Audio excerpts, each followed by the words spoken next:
I am the person, I want to make my Ayurveda doctors to understand this is something important.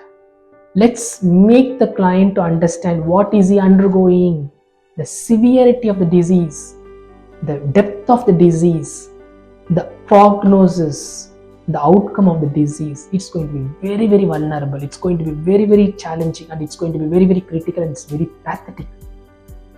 So we have to be alert. We no need to alert ourselves. We need to alert our patients and the clients. Unless if they don't alert themselves, where are we going to come to an end for these problems? Our life is getting deteriorated. Our health is getting spoiled.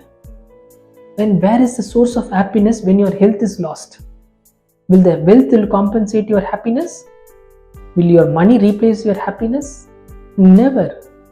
So in Ayurveda, practicing classical Ayurveda, I want to tell you I am practicing classical Ayurveda along with a team of Ayurveda doctors. I am not an Ayurvedic consultant, but I have initiated and I am running this organization, and I am making this a chain of centers, and it has been run by Ayurvedic doctors, and I am the management and I am supervising. Because I came from an allopathy background, I am understanding where the problems are going wrong, where there is a chance for the problems can happen, where there is a chance for the lack of coordination can occur.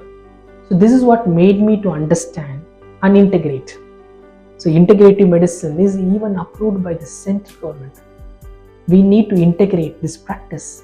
Even the so-called Western countries, they are encouraging yoga, they are encouraging nutrition, they are encouraging lifestyle, they are encouraging our traditional system of medicine like Ayurveda and Siddha.